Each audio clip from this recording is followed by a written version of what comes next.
మిత్రులకు నమస్కారం। ఈరోజు భారతీయ జనతా పార్టీ మేడ్చల్ మున్సిపల్ శాఖ తరఫున మేము ఈరోజు భారతీయ జనతా పార్టీ మేడ్చల్ మున్సిపల్ శాఖ తరఫున ఏం కోరుతున్నామంటే భారతీయ జనతా పార్టీ ఈ వికేంద్రీకరణ జరిగి ప్రభుత్వాలు స్థానిక ప్రభుత్వాలు ప్రజలకు అందుబాటులో ఉండేటువంటి ప్రభుత్వాలన్నింటినీ నిర్వీర్యం చేస్తూ ఒక ఏకఛత్రాధిపత్యంగా తమ పాలనే కొనసాగాలి అని చెప్పేసి దురుద్దేశంతో రేవంత్ రెడ్డి అండ్ సర్కార్ చేస్తున్నటువంటి ఈ విలీనాన్ని మరియు పునర్విభజన ద్వారా కేవలం 2 డివిజన్లుగా మేడ్చల్ని ఏర్పాటు చేయడం ఏదైతే ఉందో దాన్ని మేము పూర్తిగా ఖండిస్తూ ఉన్నాము। మేమేం చెప్తా ఉన్నాము అని అంటే 2015లోనే ఇటువంటి ప్రతిపాదన వచ్చింది। ఇప్పటికే ఎగ్జిస్టింగ్ ఉన్న 150 డివిజన్లు గ్రేటర్ హైదరాబాద్ పరిధిలో ఉన్నటువంటి 150 డివిజన్లని 200 డివిజన్లకి పెంచాలి అని చెప్పేసి ఏదైతే ప్రపోజల్ వచ్చినప్పటి పరిణామ క్రమంలో ఆ రోజు ఉన్నటువంటి జిహెచ్ఎంసీ కమిషనర్ గారు మాకు ఉన్నటువంటి స్టాఫ్ సఫిషియెంట్ స్టాఫ్ 200 డివిజన్లకు పెంచితే సరిపోదు, అదేవిధంగా వికేంద్రీకరణలో భాగంగా అక్కడక్కడ ఉన్నటువంటి అన్ని ప్రాంత ప్రజలకి మేము పరిపాలన అందించాలి అంటే అది కేంద్రీకృతము సెంట్రలైజ్డ్ ఆఫీస్కి రీచ్ కావాలంటే ఇబ్బంది అవుతుందని చెప్పి నిర్ద్వందంగా తిరస్కరించినటువంటి పరిస్థితి। కానీ ఈరోజు ఏకాఏకిన 200కే సరిపోని నీ స్టాఫ్ని 300 డివిజన్లకు పెంచుతూ నువ్వు తీసుకున్నటువంటి నిర్ణయాన్ని మేము భారతీయ జనతా పార్టీగా ఖండిస్తూ ఉన్నాం।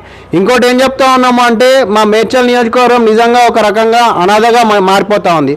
ఎందుకు అని అంటే ఒక అవగాహన లేని వ్యక్తి మాకు ఎమ్మెల్యేగా ఉన్నాడు, ఆయన అందరి ముంగట మీడియా ముంగట దొంగ ఏడుపులు ఏడుస్తూ లేకపోతే నాటకాలు నటిస్తూ మాకు అదైంది ఇదైంది అని చెప్తాడు, కానీ ఎక్కడ కూడా ప్రాపర్గా ఒక ఇన్స్టిట్యూషన్లో ఒక కోర్టులో కానీ లేకపోతే ఒక ఆయన డిసెంట్ ఎక్కడ కూడా మనం చూసినట్టయితే నిన్న జిహెచ్ఎంసీలో ఆయన ఏడుపు ఏడుస్తుంది, కానీ మరి ఇదే బిల్లుని అసెంబ్లీలో పెట్టినప్పుడు ఆయన డిసెంట్ ప్రకటించలేదు। ఆయన పార్టీ కానీ ఆయన కానీ డిసెంట్ ప్రకటించి మేము దీన్ని నిర్ద్వందంగా మేము తిరస్కరిస్తున్నామని చెప్పి మల్లారెడ్డి గారు ఒక మాట అన్న పాపాన లేదు।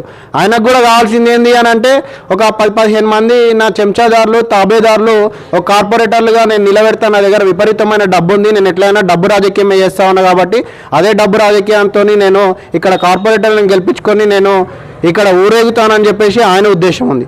ఇక కాంగ్రెస్ పార్టీ పరిస్థితి తీసుకుంటే దాదాపు ఈ మున్సిపాలిటీకి తక్కువలో తక్కువ ఒక 12,500లకు సంబంధించినటువంటి గృహాలు లేకపోతే ఇక్కడ ఉన్నటువంటి పెద్ద ఎత్తున ఉన్నటువంటి ఈ ఇండస్ట్రియల్ ఏరియాల నుంచి వచ్చేటువంటి పన్నుల రూపంలో వచ్చేటువంటి ట్యాక్సులు మనకి దాదాపు 40 నుంచి 50 కోట్లు ఉంది। ఇది ఇంకా అవుట్స్కట్స్ ఉంది, మళ్ళీ పెద్ద ఎత్తున ఓపెన్ స్పేస్ కూడా ఉన్నటువంటి ప్రాంతము దాదాపు రాబోయే రోజుల్లో విపరీతంగా 3 నుంచి 4 రెట్లు 5 రెట్లు ఒక 5 సంవత్సరాల లోపలనే జనాభా పెరిగే అవకాశం ఉన్నటువంటి ప్రాంతాన్ని కేవలం 2 డివిజన్లకే పరిమితం చేశారు।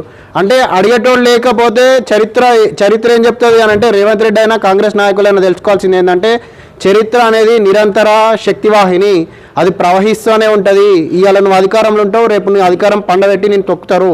సో కాబట్టి ఇటువంటి నిర్ణయాలు తీసుకునే ముందు ప్రజాభిప్రాయ సేకరణ తీసుకోవాలి, లేకపోతే ప్రజల నుంచి మీరు వస్తున్నటువంటి అభిప్రాయాలన్నింటినీ అభ్యంతరాలన్నింటినీ పరిగణలోకి తీసుకొని మా మేడ్చల్ మున్సిపాలిటీని పునరుద్ధరణ చేయాలని చెప్పి ఈ సందర్భంగా నేను డిమాండ్ చేస్తా ఉన్నా। లేదు నువ్వు నీ అహంకారాన్ని నేను వీళ్ళు చెప్తే నేను చేసేది ఏంది అని చెప్పి నీ అహంభావం అడ్డొస్తే దానికి బదులుగా ఇంకొక ఆల్టర్నేట్ ఏముంది అని అంటే మా మేడ్చల్ చుట్టుపక్కల ఉన్నటువంటి కొన్ని కార్పొరేషన్లు మున్సిపాలిటీలను కలిపి ఒక మినీ కార్పొరేషన్గా 15-16 వేలతోటి ఒక డివిజన్ ఏర్పాటు చేసి కొంతలో కొంత మా ప్రాంత ప్రజలకి ఉపశమనం కల్పించాలని ఈ సందర్భంగా భారతీయ జనతా పార్టీగా మేము డిమాండ్ చేస్తూ ఉన్నాం।